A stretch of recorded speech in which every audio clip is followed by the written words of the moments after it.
આપ સર્વોને હેતપૂર્વક જય શ્રી સ્વામિનારાયણ। આજની સત્સંગ કથા વાર્તા નિજ મંદિર સાવરકુંડલા। આજની સત્સંગ કથા વાર્તામાં આપણે શ્રીમદ વાસુદેવ મહાત્મ્યની કથા સાંભળશું। અધ્યાય 25। શ્રી નારાયણ કહે છે કે મુનિસત્તમ નારદ, હવે તમને વૈરાગ્યનું લક્ષણ કહું છું, તેને તમે સાંભળો। જેનો ક્ષય પામવાનો જ સ્વભાવ છે, એવા પદાર્થ માત્રમાં સર્વથા કાયા, વાણી અને મનથી જે અત્યંત અરુચિ, એ જ વૈરાગ્યનું મુખ્ય લક્ષણ કહ્યું છે।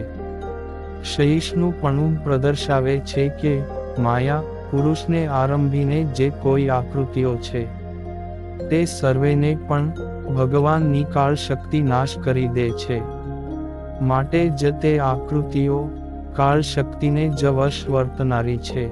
કાળને જે વશ વર્તનાર હોય તે ક્ષયિષ્ણુ જ હોય। વિવેકી પુરુષોએ દેહ દૈહિક વસ્તુનો સાક્ષાત ક્ષય દેખાવા રૂપ પ્રત્યક્ષ પ્રમાણથી તથા જ્યાં જ્યાં માયાજન્યપણું છે, ત્યાં ત્યાં ક્ષયિષ્ણુપણું છે, કેમ કે માયાજન્ય વસ્તુનું ક્ષયિષ્ણુપણું જોવામાં આવે છે।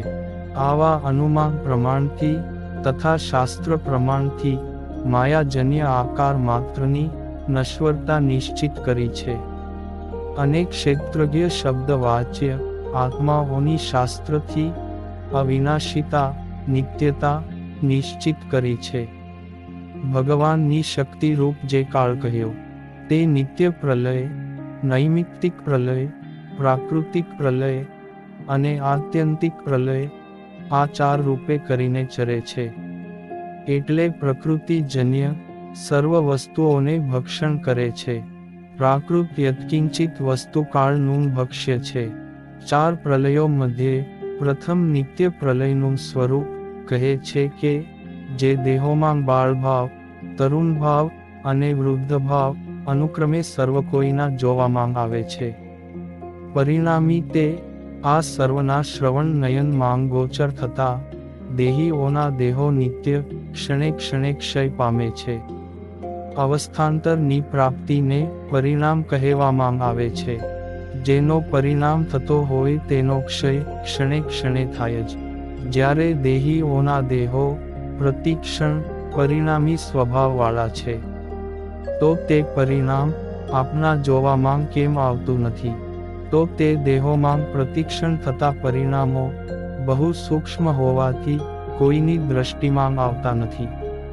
કેની પેઠે તો જેમ દીપની જ્વાળા પ્રતિક્ષણ નવી નવી થાય છે અને જતી રહે છે, પણ તેની ગતિ સૂક્ષ્મ હોવાથી આપને એક જ દીપ જ્વાળા જણાય છે, તેમ વળી જેમ વૃક્ષમાં ફળોની વૃદ્ધિ પ્રતિક્ષણ થયા કરે છે, પણ સૂક્ષ્મ હોવાથી આપના જોવામાં આવતી નથી, તેમ આ બે દ્રષ્ટાંતથી સર્વ દેહોમાં પરિણામો પ્રતિક્ષણ સૂક્ષ્મ રીતે થતા જાય છે, પણ આપના જોવામાં આવતા નથી। આ અર્થ સમજી લેવો। તે બાલ્યાદિક અવસ્થાઓમાં બહુ દુઃખ દેહીઓને ભોગવાતું દેખવામાં આવે છે। વળી જાગ્રત આદિક અવસ્થાઓમાં પણ વારંવાર દુઃખ જ ભોગવાતું દેખવામાં આવે છે। સર્વ અવસ્થામાં દુઃખ ને દુઃખ જ દેખાય છે, તે પણ અલ્પ નહીં પણ બહુ મોટું દેખાય છે। આમાં પ્રત્યક્ષ જ પ્રમાણ છે। લોકમાં દેહધારીઓને ત્રણેય પ્રકારનું દુઃખ તુરંત ભોગવવું પડે છે। તે ત્રિવિધ દુઃખો કહે છે કે એક આધ્યાત્મિક એટલે કે આત્મ શબ્દ વાચ્ય મનમાં તથા દેહમાં થનારું શીતોષ્ણાદિક જન્ય અને રોગાદિક જન્ય, બીજું આધિ ભૌતિક એટલે કે ભૂત શબ્દ વાચ્ય રાજા વગેરે થકી આવેલું, અને ત્રીજું આધિ દૈવિક એટલે કે દેવોએ પ્રેરેલું અતિવૃષ્ટિ, અનાવૃષ્ટિ, વિદ્યુત્પાત આદિકથી આવેલું। આ ત્રણ પ્રકારના બહુ દુઃખો દેહીઓને ભોગવાતા પ્રત્યક્ષ દેખાય છે, એમાં સંશય નથી। તે જ દુઃખને વિસ્તારથી દર્શાવે છે કે સર્વ સ્થળે લોકો અતિ ખેદથી હાય હાય પોકારીને રડતા જણાય છે. કેવી રીતે? તો કોઈ હાય હાય, મારો પ્રિયતમ પુત્ર મરી ગયો, હવે હું તેના વિના એકલો શું કરીશ, એમ અતિ ખેદથી રૂવે છે. વળી બીજો કોઈ હાય હાય, મારી પ્રિયતમા પત્ની મરી ગઈ, હવે હું એના વિના શી રીતે સંસારમાં રહી શકીશ, એમ ખેદાતિશયથી રુદન કરે છે. વળી તેથી બીજો કોઈ હાય હાય, મારા બાપને વાઘ ખાઈ ગયો, હવે મારું પોષણ કોણ કરશે, એમ અતિ ખેદપૂર્વક રડે છે. વળી તેથી અન્ય કોઈ હાય હાય, મારા પુત્રની સ્ત્રીને કાળો સર્પ કરડી ગયો, માટે મરી જ જશે, એમ શોકાતિશયપૂર્વક અતિશય રડે છે. વળી તેથી બીજો કોઈ હાય હાય, મારો મહેલ, ઘર, ધન, ધાન્ય, વસ્ત્ર પાત્રાદિક ઉપસ્કરની સાથે જ હમણાં જ અગ્નિએ ભસ્મસાત કરી દીધો, હવે હું ક્યાં રહીશ, એમ મહાવિલાપપૂર્વક રૂવે છે. વળી તે થકી બીજો કોઈ હાય હાય, ઇન્દ્રદેવ વૃષ્ટિને જ કરતો નથી, તો હું મારા વહાલા કુટુંબને પોષણ કયા ઉપાયથી કરીશ, એમ મહાવિલાપપૂર્વક રુદન કરે છે.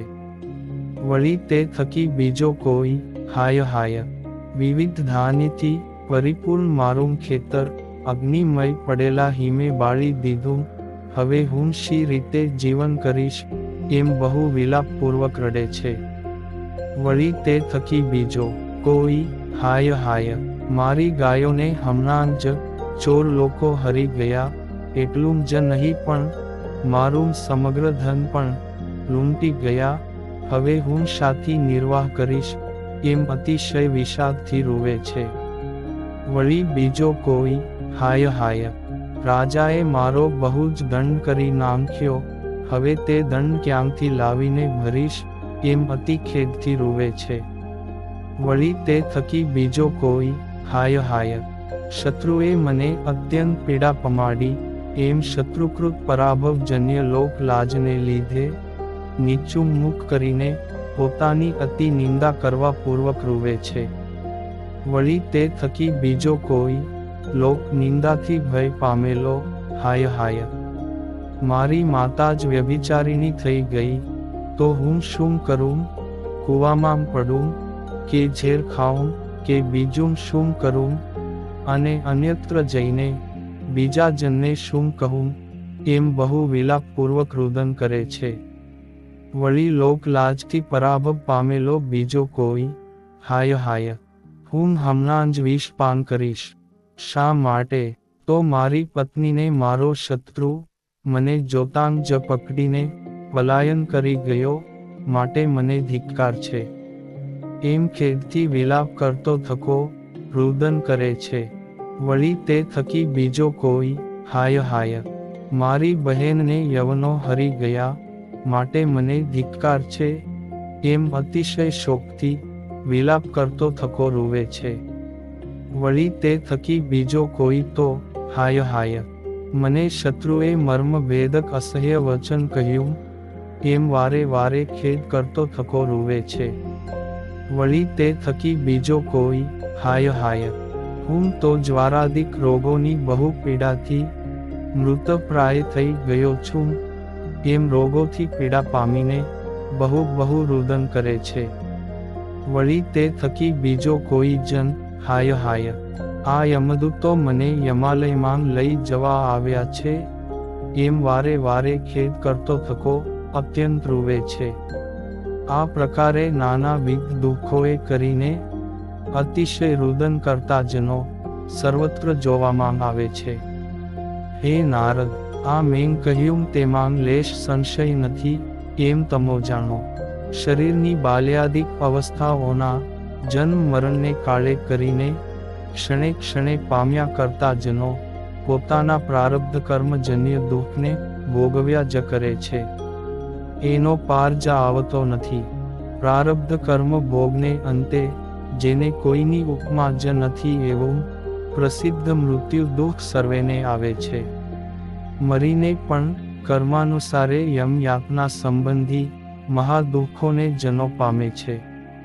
નરકના મહાદુઃખ ભોગવ્યા પછી વળી જરાયુજ, ઉદ્ભીજ, સ્વેદન અને અંડજ નામની 4 યોનિઓમાં કર્માનુસારે જન્મી જન્મીને બહુ દુઃખી થયેલા પ્રાણીઓ ફરીથી મૃત્યુને પામે છે.